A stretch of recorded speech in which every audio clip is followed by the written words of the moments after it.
ಇವತ್ತು ನಾನೊಬ್ಬ ದಲಿತನಾಗಿ ನಾನು ಬ್ರಾಹ್ಮಣ ಆಗ್ಬೇಕಂದ್ರೆ ಅವಕಾಶ ಇಲ್ಲ. ನಾನೊಬ್ಬ ದಲಿತನಾಗಿ ನಾನು ಒಕ್ಕಲಿಗ ಆಗ್ಬೇಕು ಅಂದ್ರೆ ಅವಕಾಶ ಇಲ್ಲ. ನಾನೊಬ್ಬ ದಲಿತನಾಗಿ ನಾನು ಕುರುಬ ಆಗ್ಬೇಕಂದ್ರೆ ಅವಕಾಶ ಇಲ್ಲ. ನಾನೊಬ್ಬ ದಲಿತನಾಗಿ ನಾನು ಲಿಂಗಾಯತ ಆಗ್ಲಿಕ್ಕೆ ಅವಕಾಶ ಇಲ್ಲ. ಹಾಗಾಗಿ ಆ ಬಸವಣ್ಣನವರು ಎಲ್ಲ ಸಮುದಾಯದವರನ್ನ, ಯಾರು ಸಾಮಾಜಿಕ ಒಂದು ವಂಚನೆಗೆ ಒಳಗಾಗಿದ್ರು, ಸಾಮಾಜಿಕ ಬಹಿಷ್ಕಾರಕ್ಕೆ ಒಳಗಾಗಿದ್ರು, ತುಳಿತಕ್ಕೆ ಒಳಗಾಗಿದ್ರು, ಅವರು ಎಲ್ಲರನ್ನು ಕರ್ಕೊಂಡು ಬಂದ್ರು.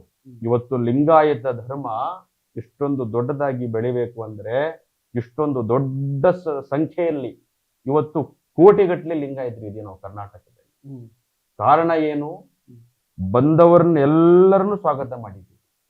ಬಸವಣ್ಣನವರು ಇವನಾರವ ಎಂದೆನಿಸದೆರಯ್ಯ, ಇವ ನಂಬವನೆಂದೆನಿಸಯ್ಯ, ಕೂಡಲ ಸಂಗಮ ದೇವಯ್ಯ, ನಿಮ್ಮ ಮನೆಯ ಮಗನೆಂದೇ ಭಾವಿಸರಯ್ಯ, ಎನ್ನೊಡೆಯ ಅಪ್ರಮಾಣ ಕೂಡಲ ಸಂಗಮ ದೇವ ಅಂತ ಹೇಳಿ ಹೊರಗಡೆಯಿಂದ ಯಾರೇ ಬಂದರೂ ಕೂಡ ಅವರನ್ನ ವಿಶ್ವಾಸಕ್ಕೆ ತೆಗೆದುಕೊಳ್ತಕ್ಕಂಥ ಏಕೈಕ ಮಠ ಅದು ಲಿಂಗಾಯತ ಪರಂಪರೆ.